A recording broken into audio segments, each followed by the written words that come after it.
Hey, welcome back to Milton Daily Homes. Chuck here, and we have the buyer class this Saturday. So this is the book that you get. You can see it's filled. It's like 50 something pages, 50 whatever. We've got all the budget worksheets. We've got the free government money that we talk about. It's fully described in here. What else? The new versus resale comparison. Some information about how your agent can protect you. It's just a good guide. Conventional financing versus insured financing, the things lenders look for, credit scores, all the resources you need there.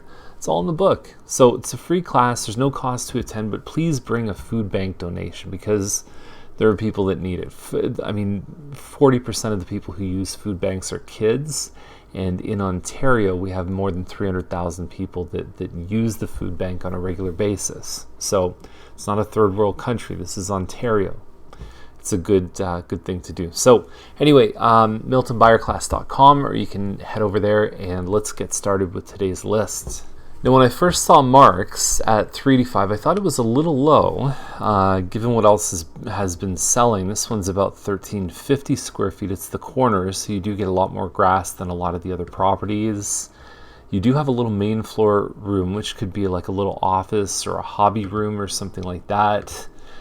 Closet and laundry on the main floor. Reasonably open concept second floor, which is all your living space, and then you have 2 bedrooms upstairs with 2 full bathrooms. So overall, it shows pretty well.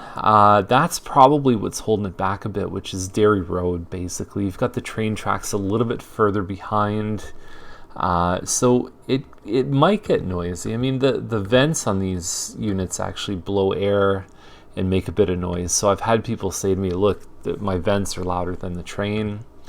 I can't say for sure because I've never lived in one. But $384,900, if you're okay with the location, is a pretty competitive price. Got another village town built by Mattamy, so the 3-story. It's an end unit. It's just a bit under 1,300 square feet. Nice finishes, custom lights, hardwood floors. You've got an eat-in kitchen. There's some nice finishes in the kitchen, but these are not power photos. These are not something that make you excited to come have a look. And I believe that in a home like this, professional photos, just a gut feel, you'd probably add at least a few $1,000s onto the sale price, and you probably sell it in half the time. It's worth it. It really matters. If you've watched Daily Homes for any amount of time, even more than a month, you probably know that I like the first floor units, especially the larger ones for downsizers. That's a pretty rare gas stove there too. You don't see a lot of those in condos. But the reason I like them, because if you're moving from a house, you do have that reluctance to, when you move to a condo, I'm going to lose my yard. I don't want to be in a box. Like, that's what people say to us. And when you have something like this facing the green space, you got the patio that basically just kind of comes right at your patio door. I just think that's a smoother transition for a lot of people. It's private there. I think it has a lot to offer. I don't know why that shot's there. Anyway. There's always shots of the main lobby area in this building, and I don't think it's anything special, but there's always a ton of them. Anyway, 9-foot ceilings, and doesn't say the exact square footage, but it looks like it's between 1,000 and 1,200 square feet, 2 parking spots, which is also a big selling feature. Not many of them have gone over 4, though. We'll see if they can do it. 330 Staytalk Crescent, $429,900 for a link property, and usually the definition of a link is that it's linked either by garage or underground by the foundation. So the ones that are linked by the garage tend to drift a little bit more towards semi-detached price. The ones that are linked by the foundation tend to resemble a little bit more of a detached. 4 bedrooms here. You've got a single car garage. There's no pictures. It says it's, waiting for your creative ideas. Usually what that means is that it requires a little bit of work. But what I look for here is apparently there's a new kitchen. Furnace and central air have been replaced in 2014. So the 2 questions I'd have is the roof and The windows, those are your other big capital cost investments. One just down the road sold for around this price, and it was not in very good shape. So if this one is better than that, they're in the same range. It's a nice quiet street. You could walk to the mall, go to Cora's for breakfast. It's a good spot. So overall, without seeing the pictures, I'd say I like this one. Okay, we got a good one here on Marks for $459. It's a townhouse. It's an inside unit, not an end unit. It's 1510 square feet, dark hardwood floors, a tasteful kitchen. Got a pretty good layout upstairs. Even some of this stuff, the wainscoting finish is wonderful, and then finished basement with some landscaping in the yard. So we've seen this model sell for $460, $470, $480, and to be honest, I don't see a lot of difference between those and this one here. So I definitely think that here's another thing. If you read the description, it says pre-inspection available. There is a chance that they're shooting for multiple offers, and I've got to believe that they should get them at this price point. Very quickly on something like this on Cargill Path, I think you have to establish that this one has a double garage, because this is a price point.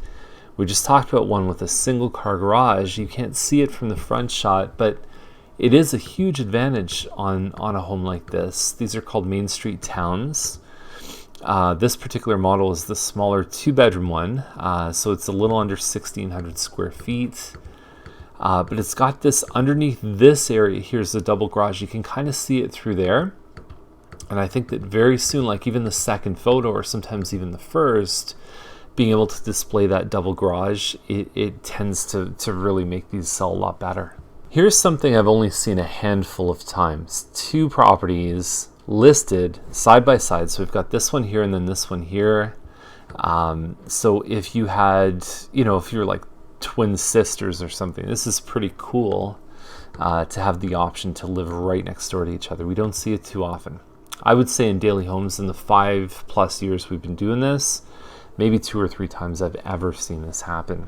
So it's a good looking house. Most of these are around 1,800 square feet, 3 bedrooms upstairs, nice finishes. You've got the balcony upstairs, which is usually how the builders tend to sell the ones with siding, is that, hey, guess what, you get a balcony.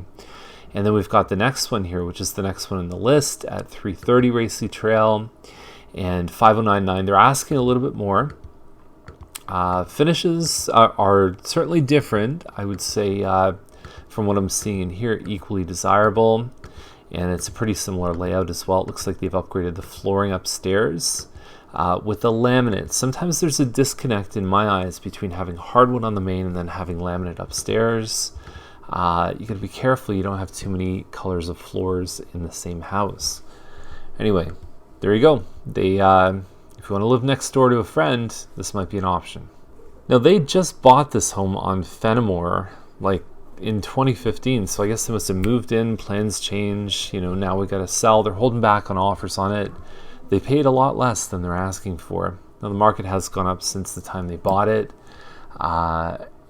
The name of this model is a Glen something. Anyway, it's about 2,600 square feet, 4 bedrooms upstairs. The photos are absolutely brutal, but it does back onto green space. And it's pretty clean, neutral. This is a little loft area, plus you've got your 4 bedrooms. And I don't think they're doing a great job of displaying the value on this home, but whatever. It's they might get it, which is scary, that they're probably going to be able to turn a profit within a couple months on this one, even after paying real estate fee, lawyer, and possibly even mortgage penalty. Now, I was a little hard on this one on court when it came out last time, although I certainly do stand by the statement that nothing really north of Main Street has sold in this price range. Most of the big sales happen south of Main and I suppose to an even smaller concentration, even west of Commercial Street. So anyway, they're under $1 million, which opens up a lot more financing alternatives. If you're over $1 million, someone's got to put in 20% or more down. Something like this would be able to give a buyer an option to do 5% down.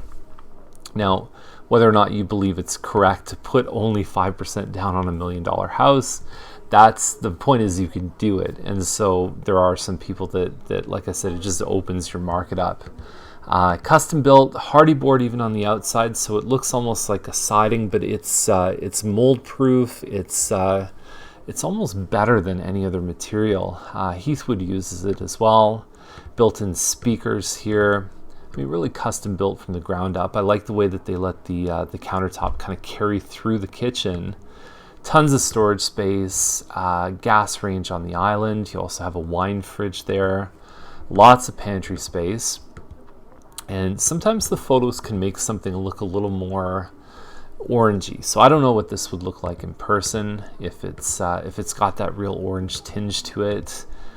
Fully finished basement, and it's got a nice front appearance. So pool in the back, pretty maintenance-free house actually, if you look at not really having to cut grass in the backyard.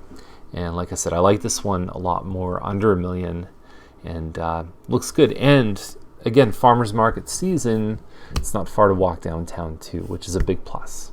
So MacArthur is, I would say, a pretty good competitor for the one on wood close that just came out, and about 5.4 acres, lots of upgrades. It's in good shape, sunroom there.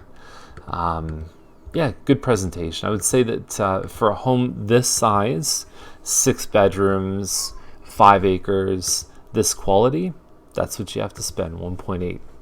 So that's the list for the day. If you have any questions, or if you want to see anything in the list, I don't know, give us a call. And remember, Milton buyer class, definitely come and join us. It's going to be a great time this Saturday afternoon. MiltonBuyerClass.com, or just click the link. Have a great day.